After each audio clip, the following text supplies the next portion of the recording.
Hello, my name's Kim Picozzi. I'm a lecturer in global health here at the University of Edinburgh. My particular interest is infectious disease, be that in humans or in animals. Perhaps you're surprised that I would be interested in both, but let me explain. Almost 60% of the infectious diseases found in man, of which there are more than 1,400, be they viral, bacterial, parasitic, fungal or indeed helminths, they're zoonotic. By that I mean they infect both humans and animals. For example, rabies is one of the oldest recorded zoonotic diseases, described as an ailment in hunting dogs as early as 2300 BC. This viral infection has many different mammalian hosts. In human infections, they're usually attributed to dog bites, with the majority of cases reported in Asia and Africa. While man is a dead-end host, in that this disease is not transmitted from human to human out with extraordinary circumstances, it still accounts for more than 50,000 reported deaths annually, even though effective treatment is available in the form of post-exposure prophylaxis. Many of the major human infectious diseases, including some that are now non-zoonotic, that is, confined to humans and absent from animals, once arose from an animal infection. It has been shown that many of these infections are relatively new, arising only after the origins of modern agriculture some 11,000 years ago. Remember, humans are just another mammalian species, and a very successful and abundant species at that. There is a global population of 7 billion, with projections suggesting that this value will continue to grow and may even reach and exceed 15 billion by the end of this century. Not only do we exist in high numbers, we are also very mobile, able to circumnavigate the globe in less than the incubation period of many infectious agents. If you think back to the H1N1 pandemic in 2009, within 7 weeks of the first reported outbreak of infection in Mexico, more than 20 different countries around the globe were reporting cases of this disease. We also live in highly crowded conditions, with half of the population now living in an urban environment.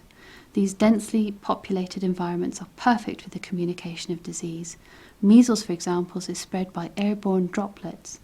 It is highly infectious, so that an infected person may pass on the virus to an average of 16 others within a susceptible population.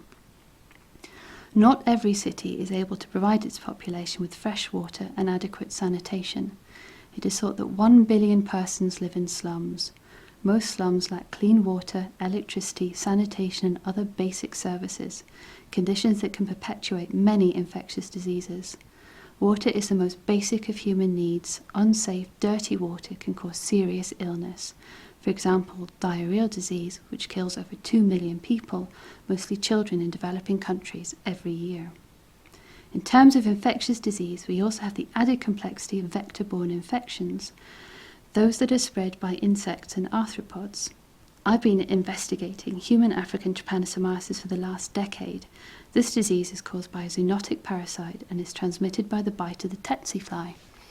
It's a difficult disease to treat in humans, and with a parasite that's able to constantly outsmart the host's immune system, vaccination is some way in the future. It is the complexity and diversity of infectious diseases that make this for me a most fascinating subject. This week, I'd like you to consider the following statement. It's widely believed both within the scientific and lay communities that infectious diseases are a thing of the past. This statement was made in the late 1970s in response to a number of key events. Smallpox was eradicated a number of years earlier. This disease had at one time been the main cause of deaths in children under 5 and is estimated to have been responsible for 300 to 500 million deaths during the 20th century. A number of highly effective vaccines were available to protect against many of the childhood viral infections, and antimicrobials were also widely effective against many previously fatal infections.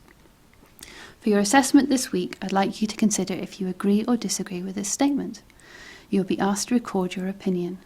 I will then present you with a number of facts. You're asked to evaluate each in isolation and consider if you would agree or disagree that they support the idea that infectious diseases have no role to play in the 21st century. Again, you'll be asked to record your opinion, and you'll be provided with a short piece of additional information after each response is submitted. When you've finished the assignment, you'll be asked to then review the information overall and assess if your initial opinion has changed. Your response will be recorded.